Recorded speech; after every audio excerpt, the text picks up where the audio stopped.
1st February 2022, Tuesday, 12:30 p.m. Day 5 of inpatients. This is 1-year-old male, red ear slider, came in for the complaints of swollen signs and no eating. So now today we give the oral antibiotics, B3 already, and then also give the eye drop, and then now we put in the water and then put under the sunlight, and then give 10 pieces of pellets also. So the therapy is now not eating yet.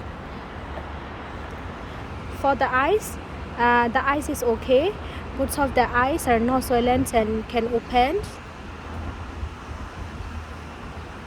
The therapy is active also. This is the condition of the therapies now today, 1st of February 2022.